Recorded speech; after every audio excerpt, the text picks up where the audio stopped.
wabarakatuh. Waalaikumsalam warahmatullahi wabarakatuh. Di sini kami akan mempresentasikan makalah kami yang berjudul Jaringan Resource yang akan disampaikan oleh Ustazah Cita dan Ustazah Siti Nurhayati. Makalah kami berjudul Jaringan Resource. Jaringan Resource. Dan latar belakangnya adalah negara Indonesia. Negara Indonesia adalah negara yang berdasarkan hukum prestaan yang tidak berdasarkan dengan kekuasaan belaka. Saat CST Kansil 1989 346 hal tersebut jelas tercantum dalam Dasar Undang-Undang Dasar 1945 yang menyatakan bahwa sesungguhnya negara Indonesia adalah negara hukum dan sebagai negara hukum Indonesia menerima hukum yang sebagai ideologi untuk menciptakan ketertiban, keamanan, keadilan serta kesejahteraan bagi seluruh warga negara yang tinggal di negara Indonesia. Belakangan ini seiring dengan terpecahnya masalah kritis moneter dan ekonomi, banyak masyarakat yang mengalami kerusakan moral dan akhlak yang tidak sesuai dengan norma hukum. Hal tersebut dapat dilihat dari banyaknya bermunculan aksi-aksi kejahatan yang meresahkan masyarakat. Suatu kejahatan atau tidak pidana pada umumnya dilakukan secara kotor pertumbuhan ekonomi yang relatif tidak berpengaruh. Selain dari alasan tersebut, suatu tindak pidana terjadi karena dimotivasi rasa ingin memiliki suatu benda milik orang lain di mana orang tidak memilikinya. Urusan masalahnya yang pertama, apa sih pengertian resource, jaringan resource? Yang kedua, apa macam-macam resource? Dan yang ketiga, bagaimana pelaksanaan hukuman resource?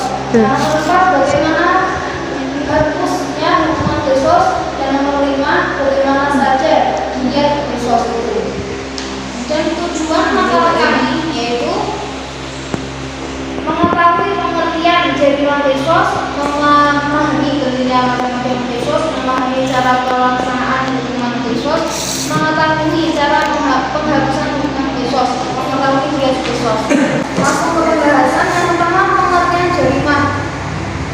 Tindak pidana dalam Islam dikenal dengan istilah jinayah dan jarimah. Secara etimologi, jinayah adalah memetik, berbuat dosa atau kejahatan, sedangkan jarimah memotong, memetik, berbuat dosa atau kesalahan. Dari pengertian bahasa ini terlihat bahwa kata jinayah dan kata jarimah mempunyai pengertian yang sama, yaitu memetik, berbuat dosa atau kejahatan atau kesalahan. Cara etimologi berasal dari kata koso yang koson yang berarti kata berarti mengikuti, menelusuri jejak atau ada artinya resource secara terminologi yang dikemukakan oleh Al-Jurjani, yaitu mengenakan sebuah tindakan sanksi hukum kepada pelaku tersebut seperti tindakan yang dilakukan oleh pelaku terhadap korban.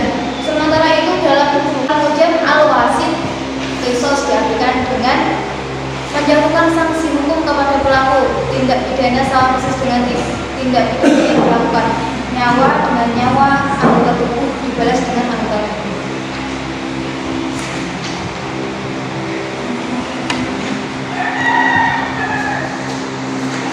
Kemudian ruang lingkup jaringan resource, macam-macam resource. Dalam bentuk jinayah, sanksi resource ada dua macam, yaitu sebagai berikut. Resource karena melakukan jaringan pembunuhan, nomor 2 resource karena melakukan jaringan penganiayaan. Sanksi hukum resource yang dilakukan terhadap pelaku pembunuhan sengaja, berencana atau terencana terdapat dalam firman Allah, yaitu Bismillahirrahmanirrahim, ya ayyuhalladzina amanu kutiba alaikumus shayatul. Wahai orang-orang yang beriman, orang-orang yang dibunuh. Surah Al-Baqarah ayat 178. Ayat ini berisi tentang hukuman khusus bagi pembunuh yang melakukan kejahatannya secara sengaja dan pihak keluarga korban tidak memaafkan pelaku. Kalau keluarga korban ternyata memaafkan pelaku, maka sanksi khusus tidak berlaku yang beralih menjadi hukuman dia. Dengan demikian, tidak setiap pelaku tindak pidana pembunuhan pasti diancam sanksi kisos. Segala sesuatu harus diteliti secara mendalam mengenai motivasi, cara, faktor, mendorong, dan taktis ketika melakukan jaringan pembunuhan ini. Ulama fikih membedakan jaringan pembunuhan menjadi 3 kategori, yaitu ada berikut: pembunuhan sengaja, yang pertama, yang kedua pembunuhan semi sengaja, yang ketiga pembunuhan bersalah. Ketiga macam pembunuhan di atas disepakati oleh jumhur ulama kecuali Imam Malik. Mengenai hal ini, Abdul Qadir Al-Jad mengatakan perbedaan pendapat yang mendasar bahwa Imam Malik tidak mengenal jenis pembunuhan semi sengaja, karena menurutnya dalam Al-Quran hanya ada 2 jenis pembunuhan, sengaja dan tersalah. Dan siapa menambah suatu macam lagi berarti ia menambah ketentuan nas. Adapun jenis pembunuhan yang lainnya, sanksi hukumannya berupa diat. Demikian juga pembunuhan sengaja yang dimaafkan oleh pihak keluarga korban, sanksi hukumnya berupa diat. Adapun sebuah jarima jika perbuatan sengaja, diantaranya dijelaskan oleh Abu Ya'la sebagai berikut: jika pelaku sengaja membunuh jiwa dengan benda tajam seperti besi atau dengan sesuatu yang dapat melukai daging seperti melukainya dengan besi atau dengan benda keras yang biasanya dapat dipakai membunuh orang seperti batu dan kayu, maka pembunuhan itu disebut sebagai pembunuhan sengaja yang pelakunya harus dikisos. Sementara itu, mengenai pembunuhan semi sengaja dan bersalah, sanksi hukumannya berupa diat mukhaffafah, diat ringan, bukan diat mughalladhah, diat berat. Sebab diat mughalladhah diberlakukan pada pembunuhan sengaja yang dimaafkan oleh pihak keluarga korban. Lebih lanjut mengenai pembunuhan semi sengaja dan bersalah dapat dilihat dalam buku. Intinya, kategori ini didasarkan atas niat, motivasi, teknis, cara dan alat yang dipakai. Kisos terdapat anggota badan. Adapun jenis-jenis jarima penganiayaan yaitu sebagai berikut. Yang pertama, memotong anggota tubuh atau bagian yang semakna dengannya. Yang kedua, menghilangkan fungsi anggota walaupun secara fisik anggota tubuh tersebut masih utuh. Yang ketiga, melukai di bagian kepala korban. Yang keempat, melukai bagian tubuh korban. Yang kelima, melukai bagian-bagian lain yang belum disebutkan di atas. Oke, pelaksanaan hukuman kisos. 1. Bagi pembunuhan sengaja, maka sanksinya ada 3, yaitu 1. Hukuman pokok, 2. Hukuman pengganti, dan 3. Hukuman tambahan. Secara global, pembunuh dengan sengaja wajib terkena 3 perkara. 1. Dosa besar. 2. Kisos karena ada ayat kisos. Yang ketiga, terhalang menerima warisan karena ada hadis orang yang membunuh tidak mendapat warisan apapun. Hukuman pokok untuk pembunuhan sengaja adalah kisos. Kisos di sini adalah hukum pembunuhan.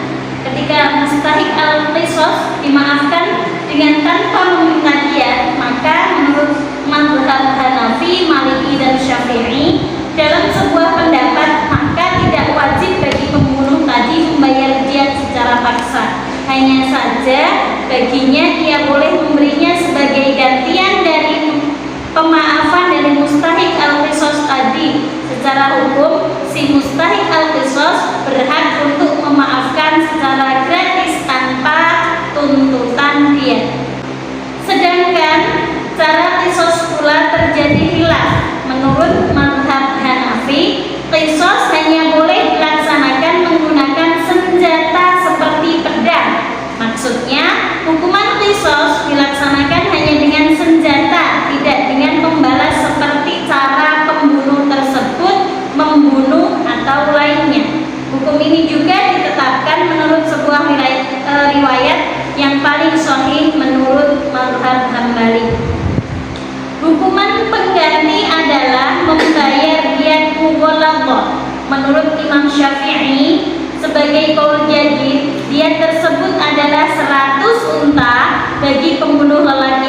merdeka, jumlah 100 itu dibagi 3. 30 berupa unta hikot, 30 unta jaza'ah, dan 40 unta khalifah.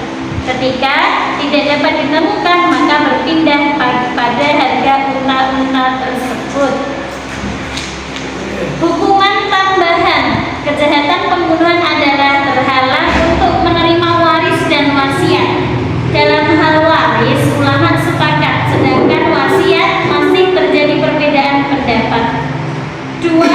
Bagi pembunuhan yang seperti sengaja, maka sanksinya ada 3, yaitu 1 hukuman pokok, 2 hukuman pengganti, dan 3 hukuman tambahan.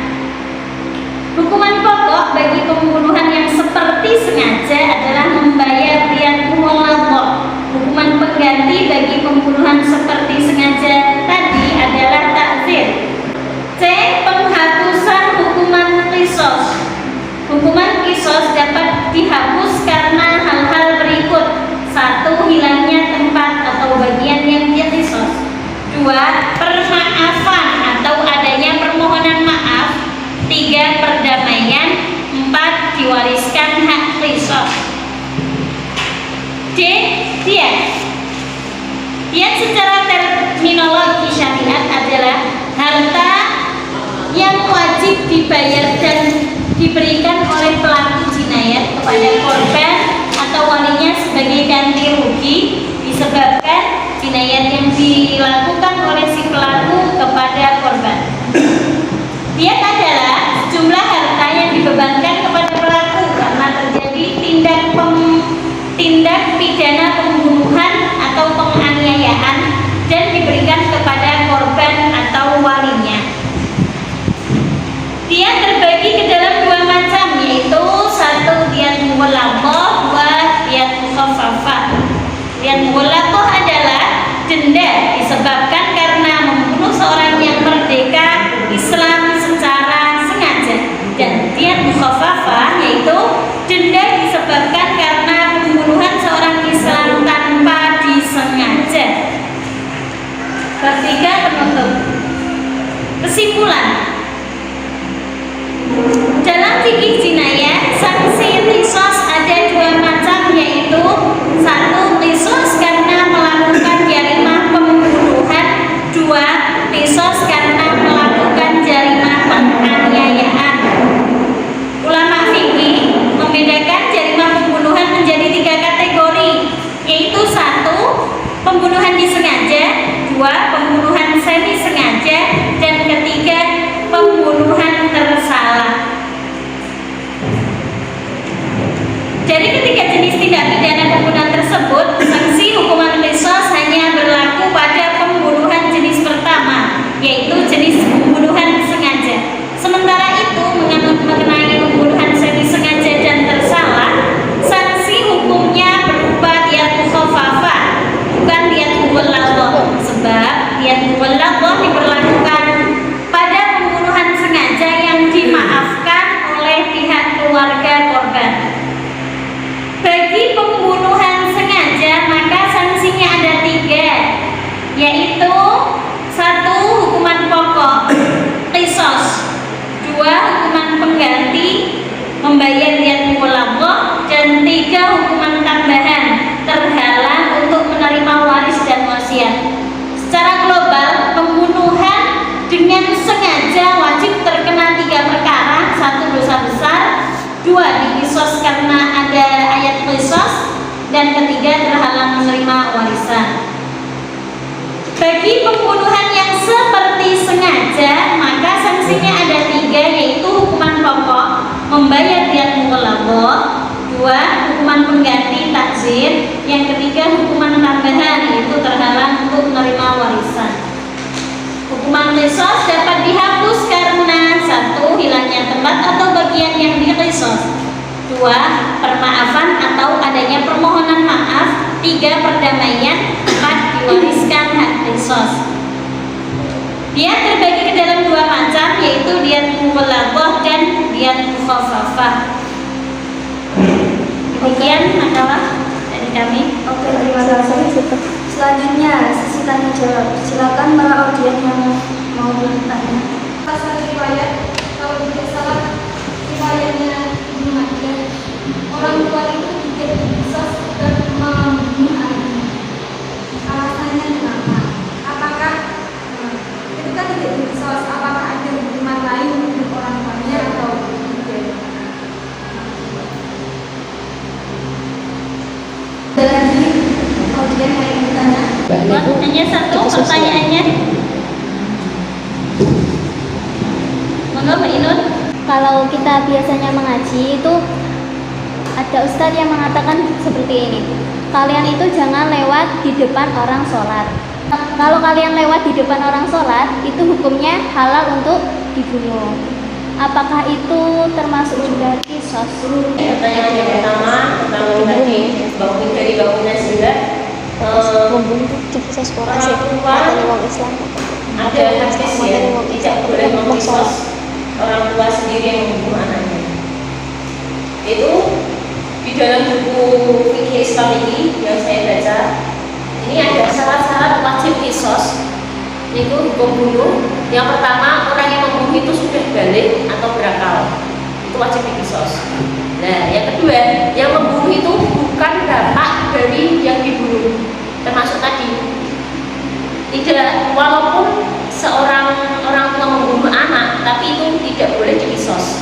Ini sudah ada tadi sesuai hadis Rasulullah tadi ya. Dan itu ada hukum pengganti atau takzir. Monggo yang mau menambahi, ada hukum tambahan takzir. Indonesia takzirnya itu diserahkan kepada hakimnya. Jadi bisa jadi sesuai keputusan itu, entah itu di penjara selama beberapa tahun, itu takziran sebagai contoh takzirannya. Jadi mau alasannya tidak? Karena ya sudah ada hukumnya, sudah dibuat buat asal ngisos. Monggo Ustaz kalau ingin menambahi. Alasannya orang tua. Kenapa? Hadis la yuqatul abu min ibni. Bapak tidak dibunuh sebab dia membunuh anaknya. Oke, hadis itu bisa dicari asbabul wurudnya ya Mbak ya. Kita cari sama-sama, semoga menemukan asbabul wurud dari hadis la yuqatul abu min ibni. Ustaz bukan menemukan apa dari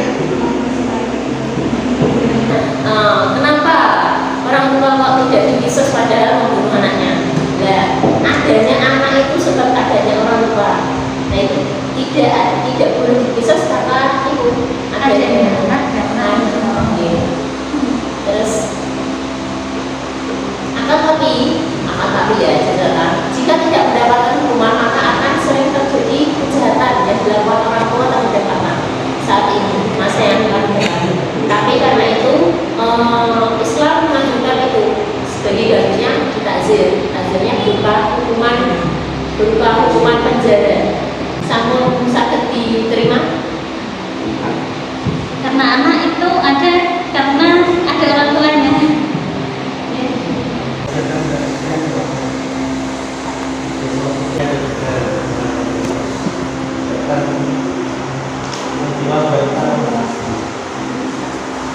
Oh tadi yang ruang lingkupnya tadi adalah tentang jiwa nyawa dan melukai ya.